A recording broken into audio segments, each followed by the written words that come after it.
Hello, कैसे हैं आप सभी। हम इस वीडियो में पहले देख चुके संविधान हम खुद बना रहे थे, कॉन्स्टिट्यूशन, और हम पार्ट 4 तक कंप्लीट कर चुके थे। आज हम 4 ए से शुरू करेंगे और आगे की ओर चलेंगे। नाम मेरा मैनपाल है, यूपीएससी का स्टूडेंट हूँ, एमए हिस्ट्री से गोल्ड मेडलिस्ट रहा हूँ, एमए पॉलिटिकल साइंस से परस्यू कर रहा हूँ। ये मेरे बारे में कुछ बातें। अब हम देखते हैं कि हम क्या कर रहे थे। हम देख रहे थे कि एक बुक बनानी है, हमें एक टेरिटरी चलानी थी, ठीक है। उसके लिए हम एक बुक बना ली, ठीक है। और उस बुक में हमने पहला वाला पार्ट क्या रखा था कि भाई पहला पार्ट हम क्या रखेंगे। कोई भी टेरिटरी मैं आपको दूंगा तो आप बोलोगे पहला पार्ट मैं रख लेता हूँ उसकी टेरिटरी, उसके क्षेत्र कितना बड़ा है, तो उसके जो स्टेट है उसके नाम लिख लिए, पार्ट फर्स्ट हो गया, ठीक है। पार्ट सेकंड क्या दिखाओगे। पार्ट सेकंड में आप दिखाने वाले थे जो उसके अंदर जो लोग रह रहे हैं ना उस टेरिटरी के अंदर, तो वो दिखा दिया आपने। अब पार्ट थर्ड क्या दिखा रहे थे आप। पार्ट थर्ड आपने दिखाया था कि जो लोग रह रहे थे ना उनको मैं कुछ राइट्स दूंगा मेरे देश के अंदर, है ना। उनको इक्वेलिटी दूंगा, उनको फ्रीडम दूंगा, उनके धर्म की चीज़ें दूंगा कि धर्म में उनको आज़ादी है, ठीक है। तो ये कुछ राइट मैं पार्ट थर्ड में दिए थे। और पार्ट फोर्थ में आप क्या दे रहे थे, आप बोल रहे थे जो सरकारें बनेंगी ना, जो स्टेट बनेगा, है ना, वो मेरे टेरिटरी के लिए आगे आने वाले समय में क्या क्या करेगा, जिनका नाम डीपीएसपी रखा था। अब बात करते हैं आगे। अभी इसी बुक में जब ये बुक ओरिजिनली बनी थी ना जिस समय पे, उस समय पे पार्ट 4 ए नहीं था, ठीक है। ये ऐड हुआ है। ऐड कब किया गया। 42nd अमेंडमेंट 1976 में ये जोड़ा गया। नाम रखा गया ड्यूटी। किसके लिए ड्यूटी। वो लोग जो इस टेरिटरी में रह रहे हैं, वो सिटीजन जो पार्ट सेकंड में है, उनके लिए ड्यूटीज रखी गई कि आपकी कुछ ड्यूटी भी है, आपको कुछ राइट मिले हैं। तो समझे आप। पार्ट 4 ए में रखी गई फंडामेंटल ड्यूटीज है, आर्टिकल 51 ए में रखा गया, ठीक है। ये आर्टिकल बताता है कि हर एक सिटीजन के 11 फर्ज होते हैं जो देश के लिए उसे निभाने चाहिए, ठीक है। ये टेरिटरी और ये बुक में रखे गए, ठीक है। 42nd अमेंडमेंट 1976 में पहली बार फंडामेंटल ड्यूटीज ऐड हुई। तब कितनी ड्यूटी थी, 10 ही ड्यूटी थी, ठीक है। पहले सब जब ऐड हुई ना, सभी ओरिजिनल बुक में तो थी ही नहीं, ठीक है। ऐड कब करी गई वो अपन ने देख लिया, ठीक है। और अपन ने ये भी देख लिया कि भाई ऐड कैसे होती है। ये हमने पिछली क्लास में देखा था कि भाई ये बुक है, अगर इसमें कुछ ऐड करना है ना, पार्लियामेंट नाम की एक चीज बनेगी, ठीक है। वो पार्लियामेंट अमेंड कर सकती है आर्टिकल 368 के तहत, और वो कुछ अमेंड करेगी, वो इस बुक में ऐड हो जाएगा। समझ गए आप। अब देखते हैं उन ड्यूटीज के बारे में।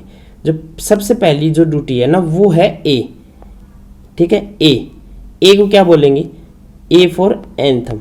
एंथम मतलब जो हमारे देश के नेशनल फ्लैग है, एंथम है, उनका हम सम्मान करेंगे।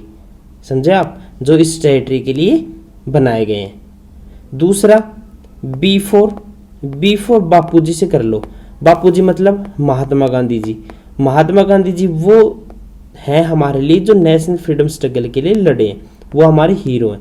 तो उनकी रिस्पेक्ट करना भी तो हमारा जरूरी है, क्योंकि वो इसी टेरिटरी के लिए लड़े हैं, तभी तो हमारे पास आज़ादी आई, तभी तो ये टेरिटरी बन पाई। तो उनकी हम रिस्पेक्ट करेंगे। B for Bapuji. C for होता है कंट्री। कंट्री मतलब देश की यूनिटी और इंटीग्रिटी बचाना है।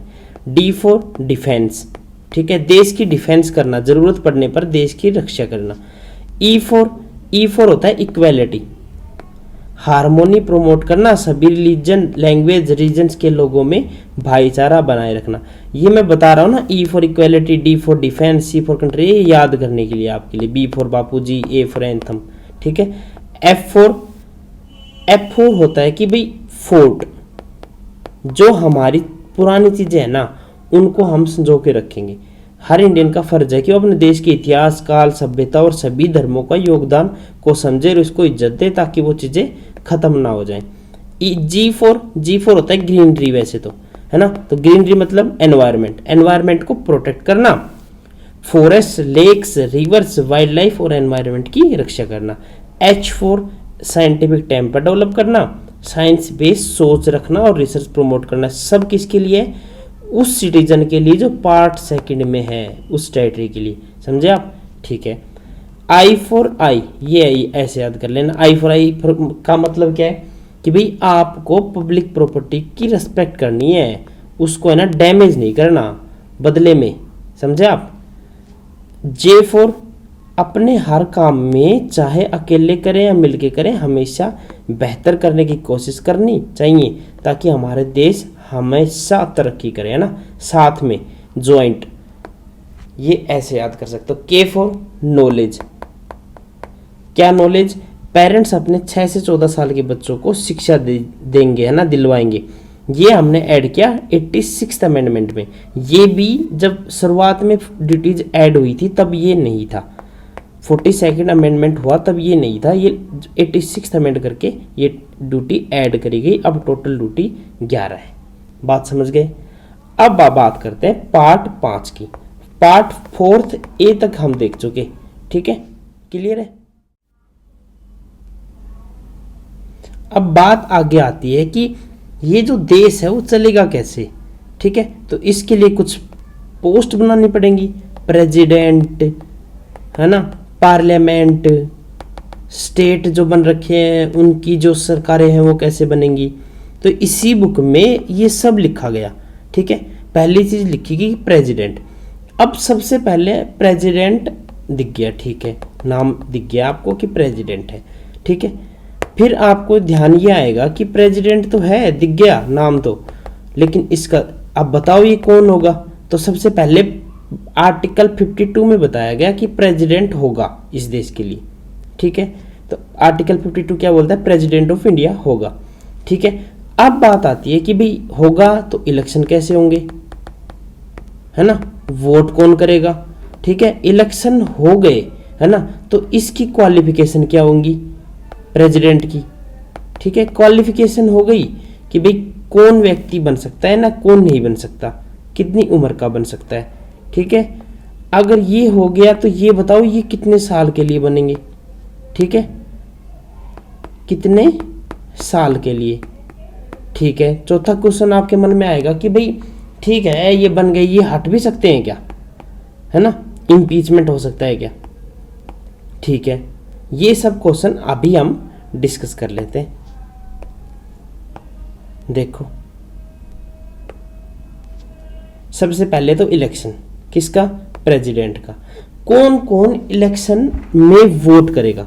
तो प्रेसिडेंट के चुनाव में एमपी जो होते हैं और जो एमएलए होते हैं ना स्टेट के, और जो एमपी होते हैं, क्या फर्क है दोनों में? जब पार्लियामेंट के चुनाव होते हैं ना, पर्टिकुलरली लोकसभा के, उनके जो चुनाव होते हैं ना, वही लोग बाद में पीएम चुनते हैं, ठीक है, जिनकी मेजोरिटी आ जाती है, ठीक है। लेकिन एमपी है ना, वो लोकसभा का भी एमपी बोला जाता है और राज्यसभा का भी। तो जो दोनों एमपी है ना इनके, वो वोट डालेंगे प्रेसिडेंट के लिए। और कौन डालेगा वोट? एक होता है एमएलए, जो हम स्टेट में, जैसे स्टेट है ना, उसमें जब चुनाव होते हैं ना, उसमें जो जीतता है ना कैंडिडेट, उसको बोलते हैं एमएलए, ठीक है। तो दोनों वोट डालेंगे, लेकिन दोनों की वोट की वैल्यू अलग अलग होगी, है ना, वो पॉपुलेशन के हिसाब से निकलती है। इलेक्टेड वाले ही, ना कि नॉमिनेटेड। क्यों बोली ये बात? क्योंकि राज्यसभा में कुछ मेंबर, 12 मेंबर नॉमिनेट किया जाता है प्रेसिडेंट के द्वारा ही, वो वोट नहीं डालेंगे प्रेसिडेंट के चुनाव में, सीधी सी बात है, ठीक है। अब आते हैं, ठीक है, आपने बता दिया कि वोट कौन कौन डालेगा प्रेसिडेंट को चुनने के लिए।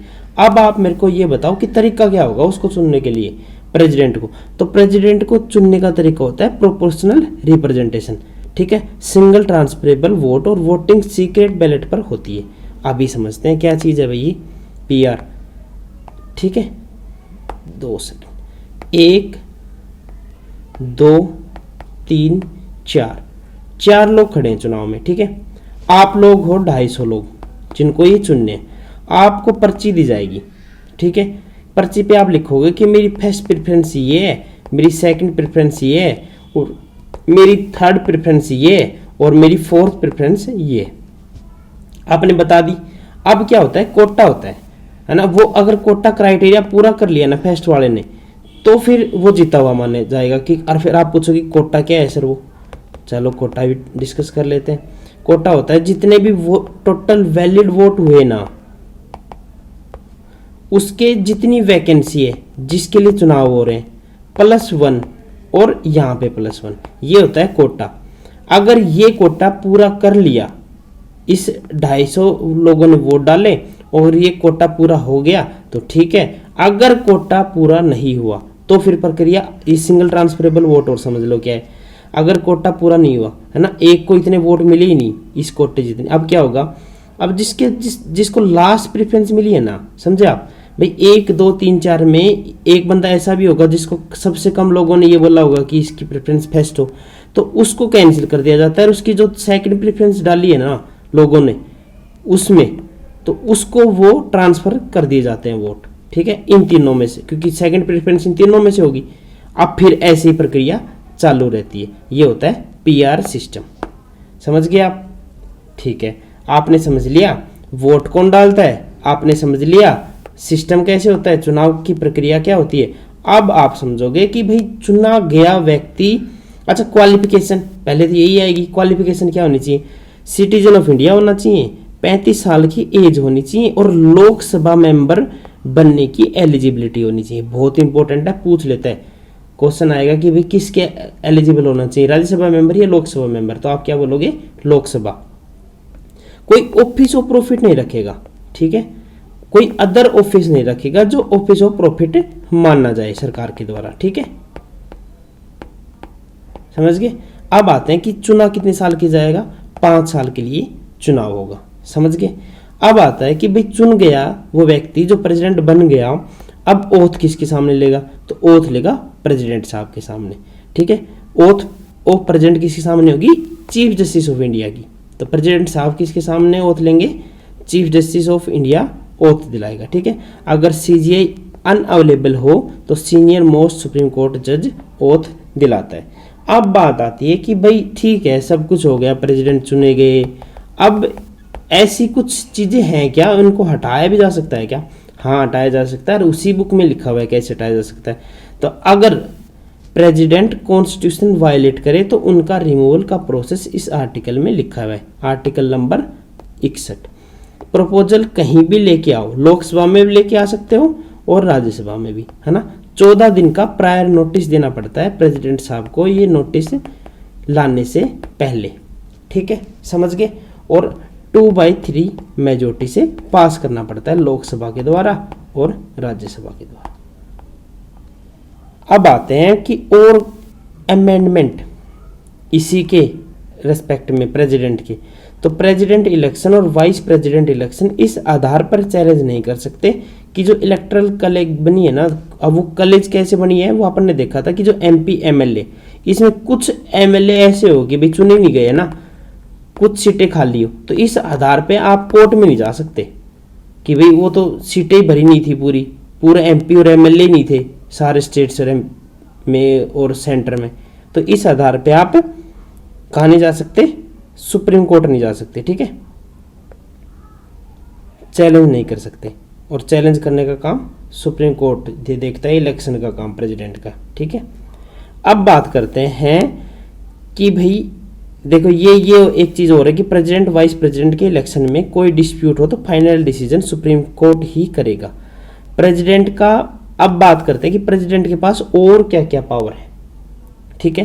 प्रेसिडेंट किसी का पनिशमेंट माफ, कम या बदल सकते हैं, किसी का भी, ठीक है, जैसे डेथ सेंटेंस, और उसमें क्या क्या है, पार्डन है, कम्यूटेशन है, रेमिशन है, रेस्पाइट है और एप्राइव है। तो पार्डन में क्या, पनिशमेंट पूरी तरह से खत्म कर सकते हैं, कौन, प्रेसिडेंट साहब, किसके थ्रू, आर्टिकल 72 के थ्रू।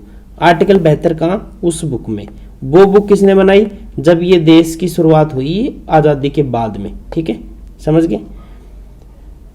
कम्यूटेशन मतलब पनिशमेंट को कम सीवियर पनिशमेंट में बदल लेना, डेथ है ना उसको लाइफ इम्प्रिजनमेंट में बदल लेना, कंप्लीट छूट नहीं कर रहे।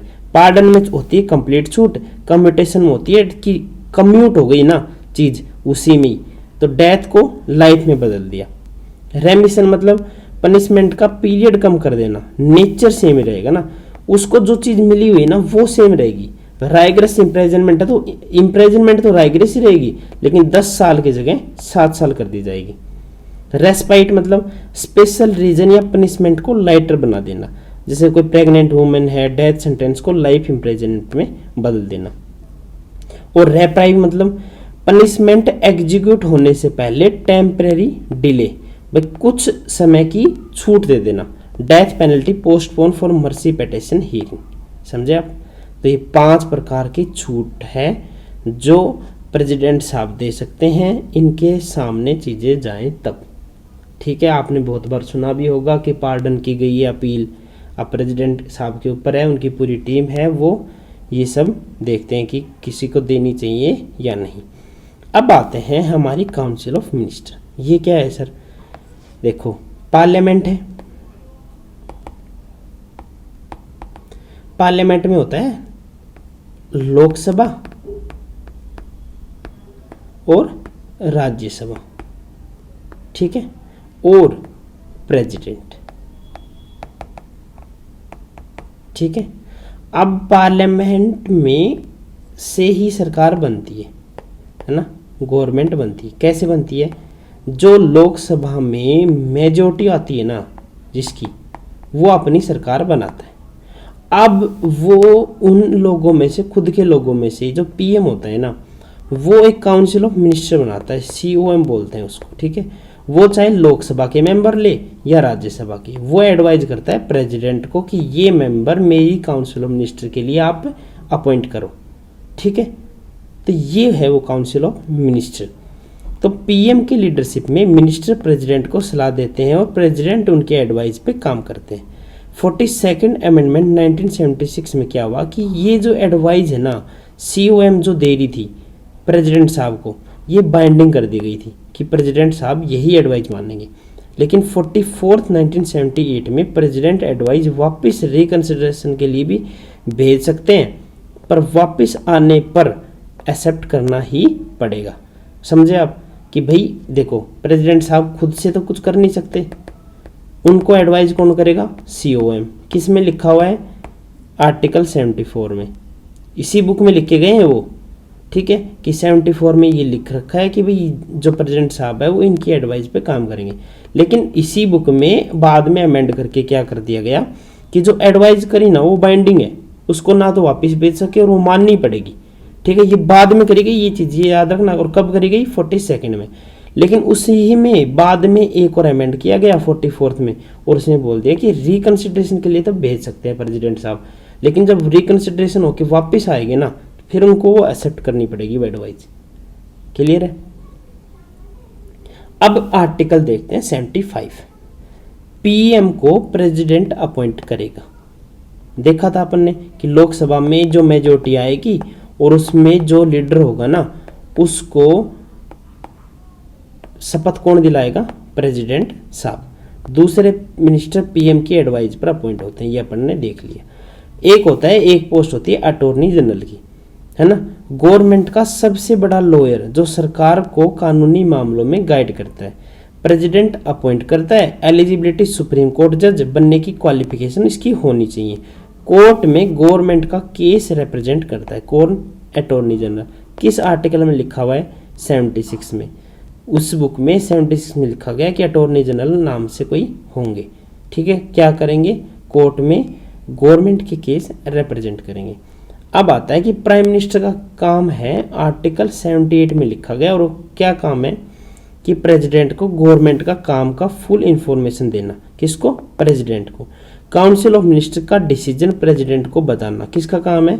पीएम साहब का, ठीक है। और कौन से इंपॉर्टेंट आर्टिकल है जिनमें प्रेसिडेंट का नाम आता है? जैसे कि आर्टिकल है 111। क्या है इसमें? अब सोचो, ये है पार्लियामेंट, ये है RS राज्यसभा, ये है लोकसभा। अब इसने कोई बिल लेके आई, वो बिल गया राज्यसभा में, इनके पास गया। अब लास्ट में जाएगा प्रेसिडेंट साहब के साथ सामने ना, उनको साइन करेंगे, तभी बिल जो है वो एक्ट बन पाता है। समझे? अभी तभी देखा था कि जो पार्लियामेंट होती है ना, वो राज्यसभा, लोकसभा और प्रेसिडेंट से मिलकर बनी होती है, ठीक है। अब प्रेसिडेंट साहब के सामने जब बिल जाता है तो उनके पास क्या क्या पावर है वो लिख रखी है 111 में। क्या पावर है देख लेते हैं। वो एसेंट दे सकते हैं उस बिल को, ठीक है। वो जब वो बिल आया ना उसको विद होल्ड कर सकते हैं अपने पास, उसको बोलते हैं एब्सोल्यूट वीटो। और बिल को वापस भेज सकते हैं, ठीक है ना। उनके पास बिल आया, उन्होंने वापस लौटा दिया, तो उसको बोलते हैं सस्पेंसिव वीटो, है ना। लेकिन ये काम आप मनी बिल में नहीं कर सकते। जो मनी बिल आता है ना, क्योंकि वो मनी बिल लोकसभा में इंट्रोड्यूस होता है और वो प्रायर रिकमेंडेशन से आता है प्रेसिडेंट साहब के, तो ठीक है। तो प्रेसिडेंट साहब उसको सस्पेंसिव वीटो नहीं मिलती उसमें, वो वापस नहीं लौटा सकते। हाँ विद होल्ड कर सकते हैं उसको, ठीक है, पॉकेट भी कर सकते हैं, लेकिन उसको वापस नहीं कर सकते, रिकंसिडरेशन के लिए नहीं भेज सकते, समझे आप। अब तीसरी उनके पास पावर होती है बिल के प्रति पॉकेट कर सकते हैं। पॉकेट मतलब बिल आया और उनको पड़े रहने दिया, कुछ जवाब ही नहीं दे रहे, ना साइन कर रहे और ना वापस भेज रहे, तो ये होती है पॉकेट। 3 प्रकार की वीटो प्रेसिडेंट साहब को मिलती है, ठीक है, एक बिल के रेस्पेक्टिव में। अब आते हैं और क्या पावर है प्रेसिडेंट साहब को। आर्टिकल 123, जब पार्लियामेंट सेशन में ना हो तो प्रेसिडेंट ऑर्डिनेंस इश्यू कर सकता है। ऑर्डिनेंस कैबिनेट के एडवाइज पर होता है और पार्लियामेंट का लॉ मेकिंग पावर के इक्वल होता है। कॉन्स्टिट्यूशनल अमेंडमेंट नहीं कर सकते आप 123 के अनुसार। क्या है समझते हैं, देखो आर्टिकल 123 बोलता है कि प्रेसिडेंट साहब है ना, वो ऑर्डिनेंस पास कर सकते हैं। क्यों दी गई होगी ये पावर भाई, कई बार लोकसभा सेशन में होती नहीं है ना, और हमको बहुत जरूरी कोई एक्ट कोई लॉ पास करना है ना, वो लेके आना है, तो प्रेसिडेंट साहब को पावर दे दी गई कि आप ऑर्डिनेंस ले आओ। ऑर्डिनेंस मतलब उस ऑर्डिनेंस का सेम पावर होगी जो लोकसभा कानून बनाती है ना, राज्यसभा कानून बनाती है, वो सेम पावर उस ऑर्डिनेंस में दी जाएगी। आप ऑर्डिनेंस ले आओ और कानून बना दो बिना पास किए, और जब पार्लियामेंट सेशन में आएगी तो वो उसे पास कर देगी, समझे आप। तो जब पार्लियामेंट सेशन में ना हो प्रेसिडेंट ऑर्डिनेंस इश्यू कर सकता है। अब बात करते हैं और क्या क्या पावर हैं प्रेसिडेंट साहब के सामने। तो प्रेसिडेंट साहब के सामने एक पावर है नेशनल इमरजेंसी की, है ना। नेशनल इमरजेंसी में उनके पास पावर है। क्या होती है नेशनल इमरजेंसी, किस किस ग्राउंड पर लगती है। तो ग्राउंड तो है कि कभी वॉर हो रखी हो और एक्सटर्नल अग्रेशन हो और आर्म रिबेलियन हो, तो क्या हो सकता है कि नेशनल इमरजेंसी घोषित कर सकते हैं ना। करेंगे कौन, प्रेसिडेंट साहब, बस ये पावर है, ठीक है। और ये जो शब्द है ना आर्म रिबेलियन 44th में ऐड हुआ है, पहले इसके इंटरनल डिस्टर्बेंस था, है ना, उसको बदल के आर्म रिबेलियन किया गया था, क्योंकि इस इंटरनल डिस्टर्बेंस का मिसयूज किया गया था उस सरकार के द्वारा, मेनली इंदिरा गांधी सरकार के द्वारा इसका मिसयूज हुआ था, जिसके कारण इस शब्द को बदल के आर्म रिबेलियन किया गया, ताकि मिसयूज ना हो। उसको प्रॉपर दिखाओ आप कि क्या दिक्कत है। आप ऐसे नहीं दिखा सकते कि इंटरनल डिस्टर्बेंस और आपने नेशनल इमरजेंसी लगा दी, ठीक है। प्रेसिडेंट इश्यू प्रोक्लेमेशन इश्यू करेगा कैबिनेट की रिटर्न एडवाइस पर, ठीक है। कैबिनेट क्या चीज़ है, वो जो COM बनती है ना, उसी में एक कैबिनेट की बॉडी होती है, वो छोटी बॉडी होती है। कैबिनेट की जो COM है ना, ये बड़ी बॉडी है और कैबिनेट छोटी बॉडी है। तो कैबिनेट की रिटर्न एडवाइस पर जो प्रेसिडेंट है वो प्रोक्लेमेशन इश्यू करेगा। पार्लियामेंट का अप्रूवल होना चाहिए 1 महीने के अंदर। अब इन्होंने जो इश्यू कर दिया ना कि हाँ भाई नेशनल इमरजेंसी हो गई, तो अब उसको पार्लियामेंट 1 महीने के अंदर अंदर पास करेगी उस बिल को, ठीक है, कि हाँ ठीक है हमने पास कर रखा है। लेकिन ये जो 1 महीना था ना, पहले ये 2 महीने थे, ठीक है। 44th में अमेंड करके 1 कर दिया गया, ताकि जल्दी से जल्दी मिसयूज ना हो, और प्रेसिडेंट जो टाइम पीरियड होता है ना वो 2 महीने का ना करके 1 महीना का करके जल्दी से जल्दी पार्लियामेंट उसको, लोकसभा भी और राज्यसभा दोनों उसको पास करें, ठीक है। जब अगर फिर ये हो जाए, ये स्थिति आ जाए कि लोकसभा सेशन में ना हो तो फिर क्या, तो बात ये है कि जब सेशन में आने के बाद, है ना, सेशन में जब वापस आएगी तो उसको सेशन में 30 दिन के अंदर, जिस दिन पहली सीटिंग होगी ना सेशन में आने के बाद, उसके 30 दिन के अंतराल में उसको ये बिल पास करना होगा, ठीक है। हर 6 में, अब नेशनल इमरजेंसी हो गई लागू, हर 6 महीने में रिन्यू करनी पड़ेगी वो, ठीक है, दोनों हाउसेज से। ये भी 44th में किया गया है ना, जो पीरियडिकल बोलते हैं ना कि पीरियड हर 6 महीने में आप उसको दोनों हाउस से पास कराओगे, ये नहीं है कि आपने एक बार लगा दी वही चल रही है लंबे समय से, 1 साल 2 साल 5 साल नहीं, हर 6 महीने में उसका पीरियडिकल अप्रूवल होना चाहिए लोकसभा और राज्यसभा दोनों से, ठीक है। हाँ, फिर पीरियडिकल अप्रूवल करा के आप कितने लंबे समय तक उसको रख सकते हो, ठीक है। हर 6 महीने में पास करके कितने ही साल तक लगाओ, कोई दिक्कत नहीं है। क्या होता है असर भाई, अब नेशनल इमरजेंसी लग गई है ना, अब उसका असर क्या होगा वो देखते हैं। तो सेंटर का पावर स्टेट पर बढ़ जाता है, और स्टेट के पास, क्योंकि देखो इस संविधान की एक ये जो बुक है ना, इसमें क्या लिख रखा है कि सेंट्रल लिस्ट अलग है, सेंटर जो कानून बनाएगी ना वो सेंट्रल लिस्ट पे बनाएगी, और जो स्टेट है कानून बनाएगी वो स्टेट लिस्ट पे बनाएगी। लेकिन जब नेशनल इमरजेंसी लागू होती है ना, तो कुछ चीजें बदल जाती है, सेंटर के पास पावर ज्यादा आ जाती है, ठीक है। वो स्टेट लिस्ट पे भी चीजें करनी शुरू कर देती है, और स्टेट को एग्जीक्यूट करने के लिए ज्यादा बोलती है कि भाई ये मैं बोल रही हूँ आप ये करो, ठीक है। तो सेंटर का पावर स्टेट पर बढ़ जाता है और उनको एग्जीक्यूटिव पावर ज्यादा दे सकते हैं। लोकसभा का टाइम, अब ये देखो, अब नेशनल इमरजेंसी लग रखी है तो लोकसभा का चुनाव तो हो नहीं सकता, उनके लिए टाइम पीरियड होता है 5 साल का। अब क्या होगा, जब नेशनल इमरजेंसी लागू होती है ना, तो 5 साल का समय होता है, तो उसको 1-1 साल आगे कर सकते हैं आप नेशनल इमरजेंसी के दौरान, कितने भी समय के लिए ना, आप टाइम पीरियड कोई लिमिट नहीं है उसका, फिर आप कितने भी समय के लिए उसको आगे की ओर ले जा सकते हो, जब कब, जब नेशनल इमरजेंसी लगी हो। ये एक तो इसका इम्पैक्ट हो गया। और क्या, जो आपने राइट पढ़े थे ना आपके पार्ट 3 में, और आपने देखा था कि आर्टिकल था 19 के तहत आपको बहुत सारे राइट मिल रखे थे ना, वो सारे सस्पेंड हो जाएंगे तब जब नेशनल इमरजेंसी लागू होगी। तो ऑटोमेटिकली आर्टिकल 19 सस्पेंड हो जाता है आर्टिकल 358 के तहत, और 44th अमेंडमेंट में इसे रिस्ट्रिक्ट किया गया कि तब ये सस्पेंड होगा जब इमरजेंसी ग्राउंड ऑफ वॉर और एक्सटर्नल रिग्रेशन के तहत लगी हो। क्यों, देखो वॉर पे लग सकती है और एक्सटर्नल अग्रेशन के तहत लग सकती है, और आर्म रिबेलियन, तो आर्म रिबेलियन के तहत लगेगी ना, तो आर्टिकल 19 सस्पेंड नहीं होगा। ये 2 ही परिस्थिति में हो सकता है, समझे आप। अब बात करते हैं 20 और 21। आर्टिकल 20 और 21 कभी सस्पेंड नहीं होते नेशनल इमरजेंसी के दौरान, ठीक है। इसी में कोई और फंडामेंटल राइट हटाना है तो प्रेसिडेंट खुद का ऑर्डर में लिखेगा। आर्टिकल 359 के तहत उन आर्टिकल का इन्फोर्स रोक दिया जाता है जो प्रेसिडेंशियल ऑर्डर में लिखे हैं। क्या मतलब, एक तो देखो 352 के तहत नेशनल इमरजेंसी लगती है, लग गई, ठीक है। 352 के तहत जब नेशनल इमरजेंसी लगती है ना, तो ऑटोमेटिकली 358 के तहत जो फंडामेंटल राइट है ना 19, वो पूरा सस्पेंड हो जाता है, ठीक है। और वो कब होगा, वो 2 ही क्राइटेरिया में, आर्म रिबेलियन में वो नहीं होगा, वो 44th अमेंडमेंट में जोड़ी गई है चीज कि भाई वो 2 चीजों में, जब 2 चीजों के तहत ही लगेगी ना, तो तभी वो चीजें होंगी, ठीक है। ये बात क्लियर है।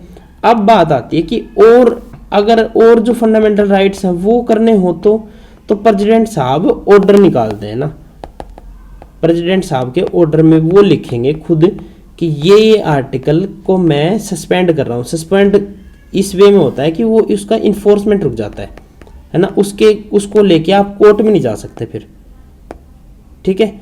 तो प्रेसिडेंट साहब उस खुद के ऑर्डर में ये लिखेंगे कि मैं चाहता हूं कि 359 के तहत ये आर्टिकल मैं चाह रहा हूं कि ये इन्फोर्समेंट ना हो, ठीक है, समझे आप। तो आर्टिकल 359 के तहत उन आर्टिकल का इन्फोर्स रोक दिया जाता है जो प्रेसिडेंशियल ऑर्डर में प्रेसिडेंट साहब लिखेंगे। ये फर्क पड़ता है नेशनल इमरजेंसी किसी देश में लग जाए तो, किसी देश में मतलब अपने देश में, क्योंकि अपने संविधान में लिखी गई बात, समझे। अब बात करते हैं आर्टिकल 356 जो होता है प्रेसिडेंशियल रूल, राष्ट्रपति रूल।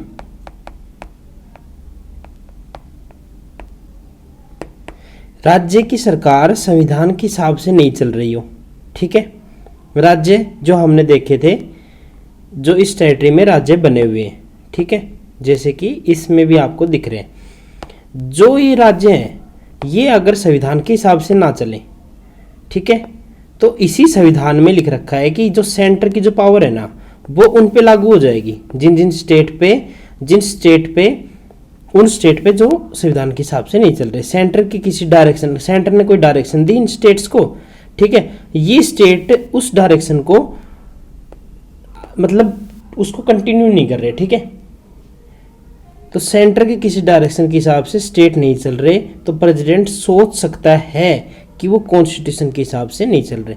एक तो संविधान, एक कॉन्स्टिट्यूशन, और प्रेसिडेंट गवर्नर की रिपोर्ट के अनुसार भी प्रेसिडेंशियल रूल उस स्टेट पर लगा सकता है, ठीक है। अब प्रेसिडेंशियल रूल लग गया, ठीक है। प्रेसिडेंट साहब ने ऑर्डर निकाल दिया कि इस स्टेट पे प्रेसिडेंट रूल लगेगा। अब क्या आगे, तो पार्लियामेंट को 2 महीने के अंदर अप्रूव करना पड़ेगा इश्यू डेट के बाद। आज इश्यू हुआ, उसके 2 महीने के अंदर उनको LS से और RS से पास करना पड़ेगा, लोकसभा और राज्यसभा से। अगर पार्लियामेंट सेशन में नहीं है तो उससे सेशन में आने के बाद 1 महीने, आज जैसे सेशन शुरू हुआ, ठीक है, उसके 1 महीने के अंदर उसको ये जो रूल ऑर्डर पास किया है ना प्रेसिडेंट, ये पास करना पड़ेगा।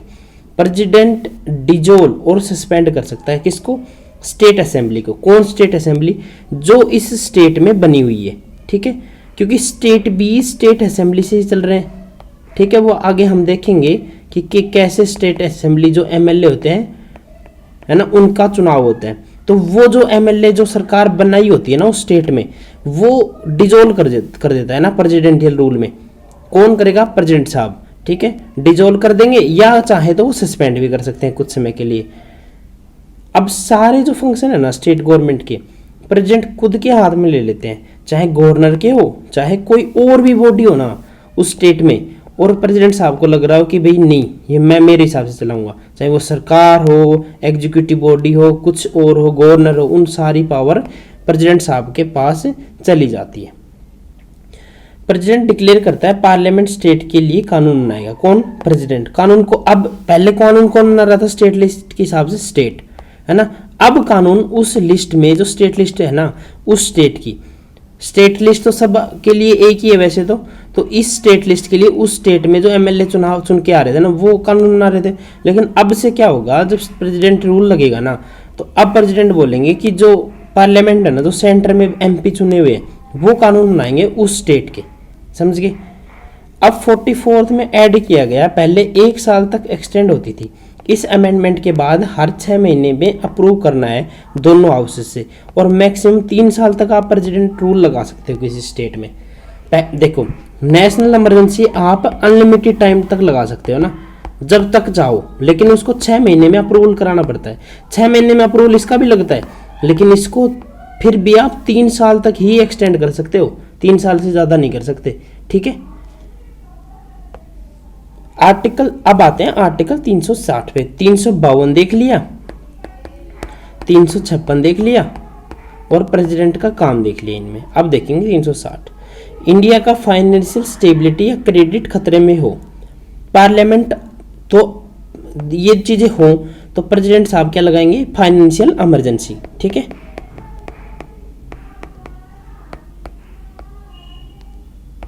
फाइनेंशियल इमरजेंसी लगेगी ना, वो पार्लियामेंट को अप्रूवल करनी पड़ेगी 2 महीने के अंदर, जब प्रेसिडेंट घोषणा करने के बाद, ठीक है। इससे असर क्या होगा आगे, तो जो स्टेट के पैसे हैं ना उनका कंट्रोल, प्रेसिडेंट बोलता है स्टेट सरकारी तुम्हारे खर्चे, है ना, हिसाब हम रखेंगे, अपने मन से पैसे मत उड़ाना।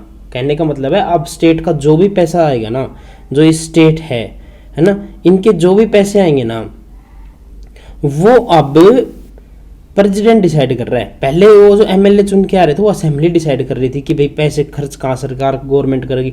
जब फाइनेंशियल इमरजेंसी लग जाती है ना किसी देश में, तो अब जो डिसाइड होता है ना वो प्रेसिडेंट डिसाइड कर रहे हैं, ठीक है।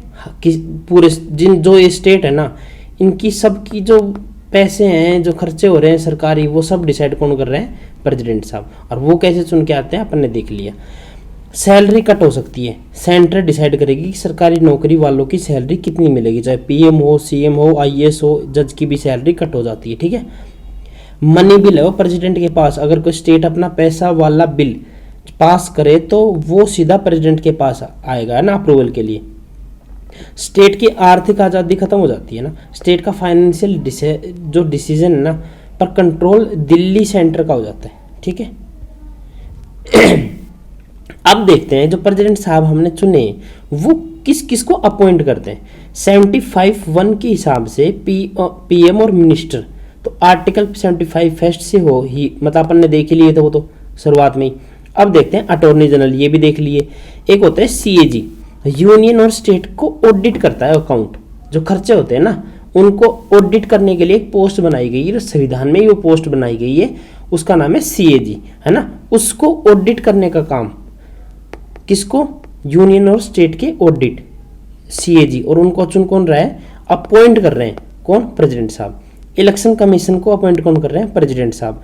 स्टेट गवर्नर को प्रेसिडेंट साहब। फाइनेंस कमीशन को प्रेसिडेंट साहब। UPSC के जो मेंबर और चेयरमैन होते हैं प्रेसिडेंट साहब। सुप्रीम कोर्ट के जज प्रेसिडेंट साहब, और हाई कोर्ट के जज भी प्रेसिडेंट साहब। ये कुछ अपॉइंटमेंट हैं जो प्रेसिडेंट साहब करते हैं। अब दूसरी पोस्ट पे आते हैं अपन।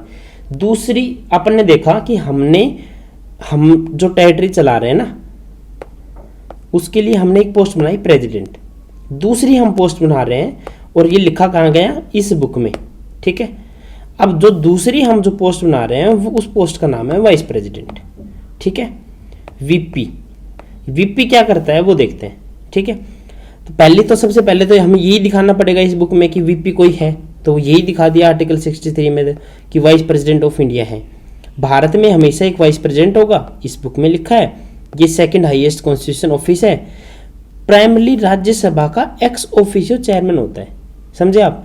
जो वाइस प्रेसिडेंट होता है ना, जो पार्लियामेंट बनती है, पार्लियामेंट में LS, RS और प्रेसिडेंट साहब।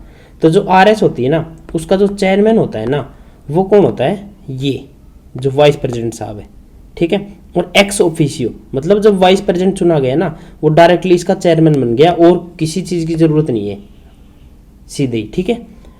आर्टिकल 64 क्या बोलता है, वाइस प्रेसिडेंट ऑटोमेटिकली राज्यसभा का चेयरमैन होता है, ठीक है। अगर वो एक्टिंग प्रेसिडेंट बन जाए तो राज्यसभा चेयरमैन के काम किसी और मेंबर को दिए जाते हैं, ठीक है। ये अपन ने बात कर ली।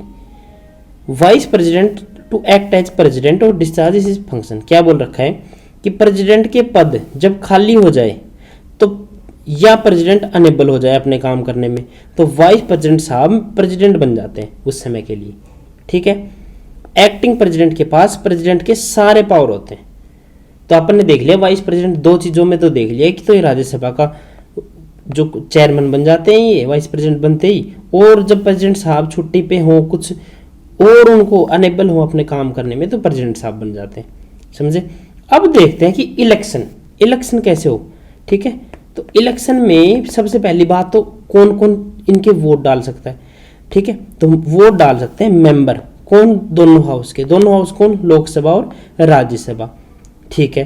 और पहले जो अपना जो प्रेसिडेंट साहब थे ना उसमें केवल नॉमिनेटेड वोट नहीं डाल रहे थे, है ना। जो नॉमिनेट कर रहे थे ना, जो नॉमिनेटेड मेंबर्स हैं LS में, राज्यसभा में, वो मेनली राज्यसभा में ही है, 12 मेंबर्स हैं, वो क्या नहीं कर सकते, वो नहीं डाल सकते थे वोट किसको, प्रेसिडेंट के चुनाव में। लेकिन वाइस प्रेसिडेंट साहब के चुनाव में वो वोट डाल सकते हैं। नॉमिनेटेड वोटर भी वोट देते हैं, प्रेसिडेंट के इलेक्शन में नॉमिनेटेड मेंबर वोट नहीं करते। मेथड क्या है, PR, हमने समझ लिया PR अच्छे से, ठीक है। वही सिंगल ट्रांसफरेबल वोट है, सीक्रेट बैलेट है। कंडक्ट कौन कराता है election, election commission of India. एक चीज याद रखना, इसमें MLA नहीं होते, है ना। इसमें वोट MLAs नहीं डालते और प्रेसिडेंट साहब के में MLA थे, ठीक है, ये याद रख लेंगे। और इसके जो टर्म कितनी है, वाइस प्रेसिडेंट साहब कितने साल रहेंगे, 5 साल। किसमें लिख रखा है, 67 में, ठीक है। री इलेक्शन पॉसिबल है, प्रेसिडेंट को लेटर देके रिजाइन कर सकते हैं, ठीक है। और अगर और तरीका भी कोई मतलब ठीक है कि प्रेसिडेंट खुद तो चाहे तो रिजाइन कर ही सकते हैं, भाई रिजाइन कर रहे हैं, लेकिन और तरीका है कोई, बिल्कुल है कि Rajya Sabha resolution by majority of members, है ना। राज्यसभा ही, क्योंकि राज्यसभा का ही चेयरमैन होता है एक्स ऑफिशियो, तो वो एक रेजोल्यूशन लेके आए, मेजोरिटी उसकी मेंबर और प्रेजेंट होके वोट कर दे तो, और लोकसभा बस एग्री कर दे तो राज्यसभा के जो चेयरमैन है वो हट जाएंगे। आर्टिकल 69 उनकी जो ओथ है ना उनके बारे में। अब बात करते हैं पार्लियामेंट। अब हम क्यों कर रहे हैं पार्लियामेंट की बात, बार बार वही कर रहा हूं कि हमें इस टेरिटरी को चलाने के लिए किस किस चीज की जरूरत है।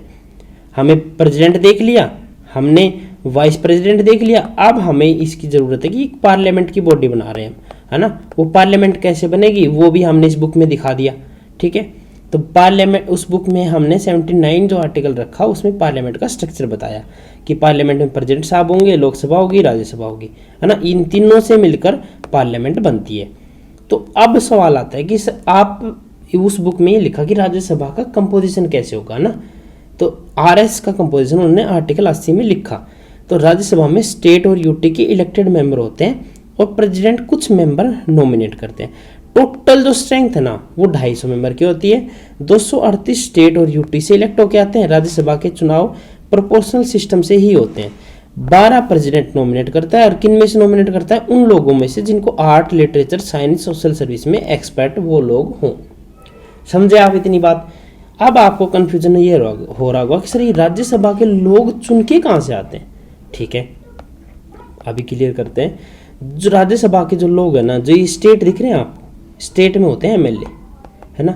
एमएलए जो हर स्टेट है ना, जो भी स्टेट है उसमें फिक्स कर रखा है हमने कि इतनी सीट मिलेंगी आपको। जैसे बात करूं मैं कि हरियाणा है, जैसे हरियाणा में है ना 5 जैसे राज्यसभा की सीटें, तो उनको चुन के कौन भेजेंगे? जो उनके 90 एमएलए हैं। ठीक है, चुनाव कैसे होंगे? पीआर सिस्टम से। पीआर सिस्टम आपको पता ही है, रैंकिंग के हिसाब से, समझ गए आप।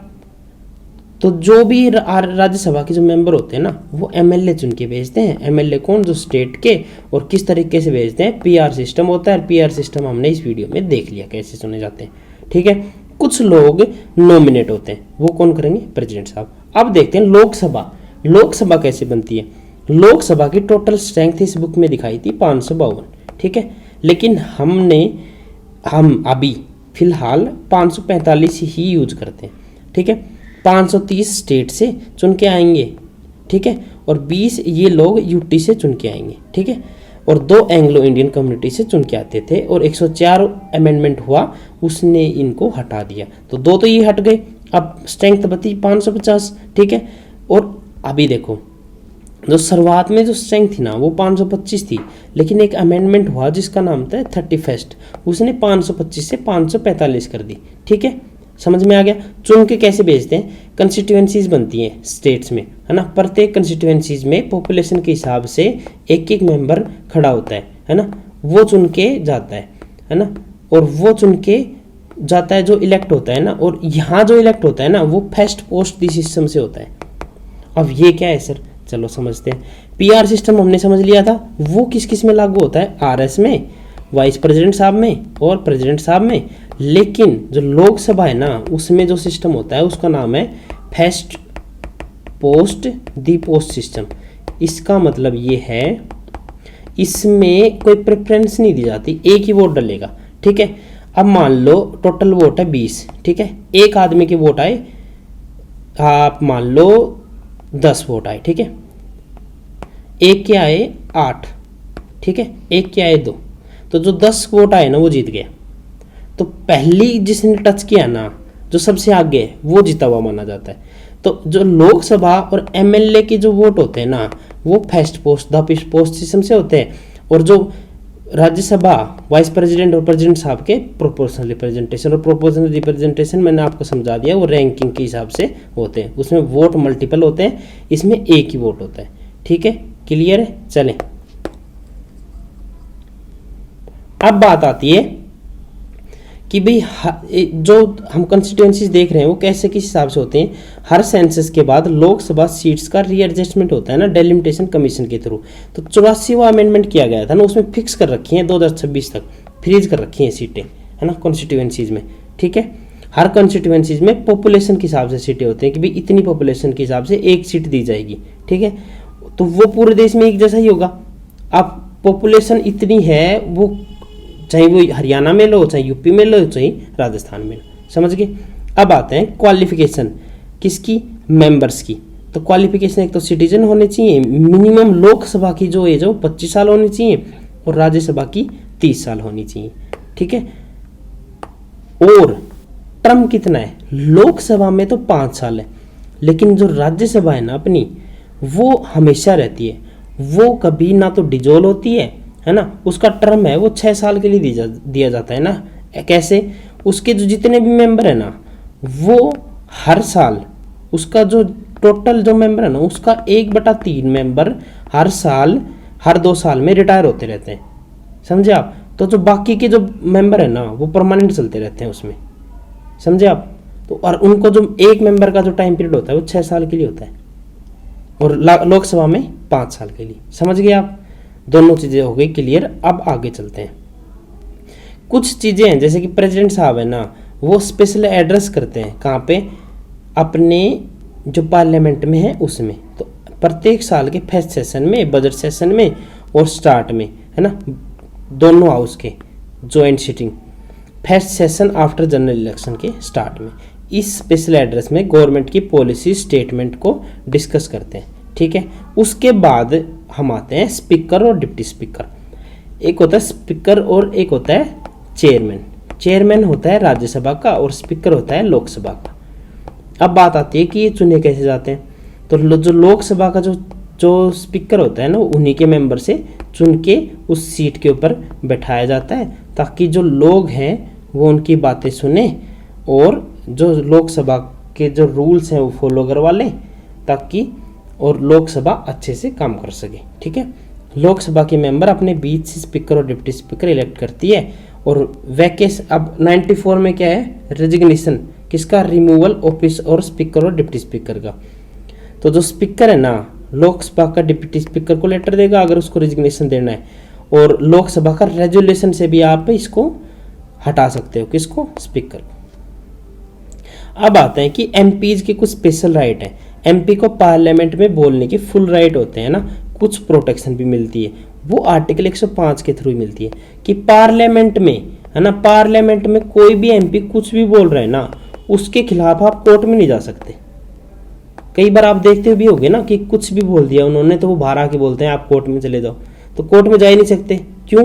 क्योंकि आर्टिकल 105 उनको छूट देता है कि कुछ भी इन्होंने पार्लियामेंट के अंदर बोला उसके खिलाफ आप बाहर एमपीज को लीगल प्रोटेक्शन मिलती है, ठीक है। अब बात करते हैं 109 की, मनी बिल का स्पेशल रूल। मनी बिल सिर्फ लोकसभा में इंट्रोड्यूस होता है, राज्यसभा सिर्फ सजेशन दे सकती है। मनी बिल का मतलब जो पैसे खर्च होते हैं, बजट जब पास होता है ना, है ना, उसमें मनी निकालनी पड़ती है, जो पैसे खर्च होंगे, जो स्कीम्स आई, तो जो मनी बिल होता है ना वो केवल लोकसभा में इंट्रोड्यूस होता है सबसे पहले ना, उसमें लोकसभा का हक ज़्यादा होता है, ठीक है। लोकसभा ही उसको अच्छे से डिस्कस करती है, वोट करती है। लेकिन जो राज्यसभा है ना, राज्यसभा में इस राज्यसभा को मनी बिल के रिगार्डिंग पावर कम दे रखी है ना, तो यहाँ पे इंट्रोड्यूस होएगा। अगर कुछ ये रिकमेंड करेंगे भी ना तो ज़रूरी नहीं है कि वो मानी जाए, ठीक है। और ये ज़रूरी है कि फिर 14 दिन के अंदर वो वापस भी हो जाए। ये सब चीज़ें हैं मनी बिल के रिगार्डिंग। मनी बिल का मतलब क्या है, जो बिल सिर्फ पैसा, टैक्स, बोरोइंग या गवर्नमेंट खर्च से रिलेटेड हो, ठीक है। 112 बजट की बात करता है। बजट मतलब जो बजट हम पेश करते हैं ना पार्लियामेंट में उसकी बात करता है कि वो एनुअल फाइनेंशियल स्टेटमेंट, हर साल गवर्नमेंट अपना पैसे का प्लान बजट पार्लियामेंट में रखती है। किस में लिखा गया, आर्टिकल 112 में। अब आगे का एजेंडा हमारा रहेगा, हम सुप्रीम कोर्ट खत्म करेंगे, फिर हम करेंगे कैग खत्म, है ना। कैग तो 2 ही आर्टिकल हैं उसके खत्म कर लेंगे, फिर हम पहुंच जाएंगे स्टेट पे, ठीक है। स्टेट देख लेंगे, फिर उसके बाद कॉन्स्टिट्यूशनल बॉडीज देख लेंगे ना, इलेक्शन कमीशन, यूपीएससी, ठीक है, फिर फाइनेंस कमीशन, फिर हम देखेंगे नॉन कॉन्स्टिट्यूशनल बॉडीज, फिर हम अमेंडमेंट देखेंगे, और हम ऐसे ही पॉलिटी को पूरी को ख़त्म कर देंगे। धन्यवाद क्लास से जुड़ने के लिए।